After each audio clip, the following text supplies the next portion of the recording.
Hi, fourth graders. So I'm going to take you through how to do today's music assignment. So from your Google Classroom page, like where I am right now, where you found this assignment and this video, you need to click on where it says your work. Make sure you click on your name here and not the X. If you do hit the X by mistake, it's okay. Right underneath that, it'll just say make a copy. You click on that again, and it will pop up with the assignment for you again. But it's better just to click your name in the first place and not have to worry about that. So I click right here on my name. It takes me into my Google Classroom assignment, which is a slides presentation. It's 3 slides long, and you're going to be creating a two-measure rhythm, and I'll show you how to do that by clicking and dragging and dropping, which you should pretty much know how to do already. I'm just going to move this webcam image, going to click on that and bring it over. Oh, it's not letting me do it yet. Has to load up first. Here we go. So because this already came directly from my Google Classroom, there's nothing that I have to do to share it with my teacher. They already have access to it. Okay, so now I'm just going to move this webcam over to this side so that you can see everything that we need to do today. So the presentation is 3 slides long. The second slide is where you're going to be creating that two-measure rhythm. So you just want to click on slide 2 over there on that left-hand side, or you can scroll down with your mouse to get to the next slide. So here's my two-measure rhythm. The time signature's there telling me that there's 4 beats per measure. I have my bar lines, my final bar line. I'm good to go. All I need to do to make my rhythm is click on the rhythm that I want and drag it over. And then I can just keep going with that. I do want to make sure that if I choose to use a half note or a half rest, I leave an empty beat after the half note. Because remember, that half note makes one sound that lasts for 2 beats. So we need to leave the second beat afterwards open so that that sound can continue there.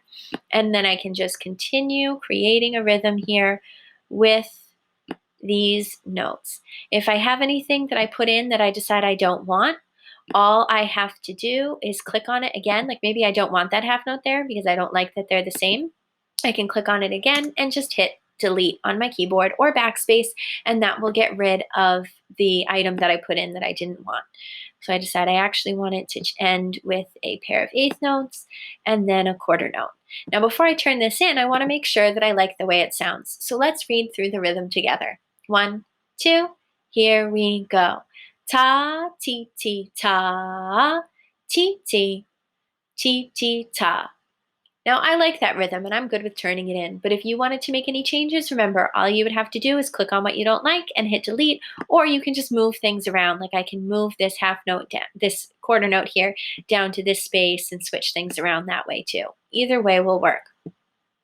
Once you have a rhythm that you're happy with here, you can move on to the next slide, slide 3.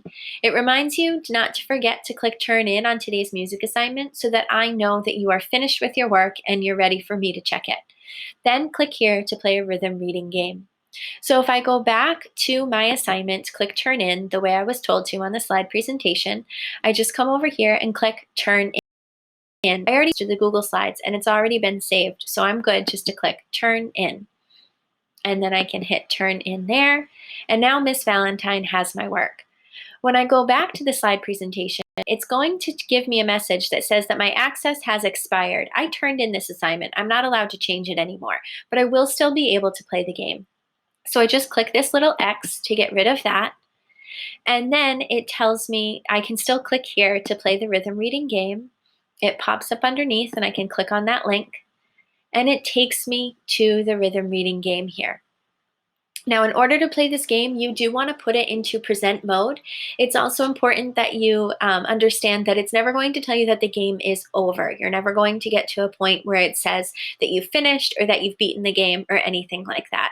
It might take a little while for it to load because it's a pretty big file. And you just want to make sure that you set a 5-minute timer or a 10-minute timer for yourself so that you don't spend too long just sitting here and reading these rhythms. But it does go through a nice, fun little rhythm reading activity for you here. So as it's loading up, I can come over here and click on the present button. Right next to where it says share, there's this present button here. So if I click on that present button, it's then going to allow me to actually get into the full screen game mode.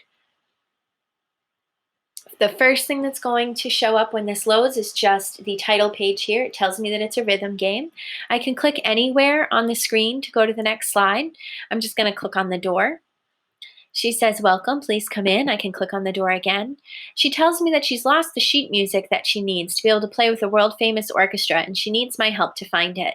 There's at least one page of music in each of the rooms of her house, and she left some special rainbow swirls to find, and if you get one of those, you get an extra turn. Now, you're actually playing this game on your own, so the extra turn part doesn't really matter, but it's there. So we click through it again. And she says she's looked in all the rooms, but she can't seem to find anything. If it's not where we look, there's going to be a rhythm there that we're going to read before we try another place in the room. And we can always click on the rainbow swirl to get out of each room. So here's her house. She's got a really big house with all of these different rooms in it. You can click on any room that you want. I'm going to click on the kids' bedroom for now. And the first place I'm going to check is underneath this bed. And when I click on the bed, there's a rhythm that comes up. I didn't find the music, so I read this rhythm. Read it with me. Here we go, and ta, ta, ti, ti, ti, ti. Nice job. Then I click on the pink bed to try another spot in the room. And I can keep clicking in this room until I find the piece of sheet music that's in here. Then, when I'm ready to leave the room, I can click on the rainbow swirl, and it will take me back to the house. When I'm done with the game, I can either find the menu that pops up here when I move my mouse down to the lower part of my screen and click exit, or I can hit the escape key on my keyboard. Either one will take me out of the presentation. I can see whether or not you came into this presentation, so make sure that you're honest and that you click into it and have some fun playing this game. But you don't need to play it forever, and you don't need to find every single piece of sheet music in your house. I hope you have a good time. If you have any questions or need any help, please email me or put a comment on this assignment so that I can help you. Have a good day.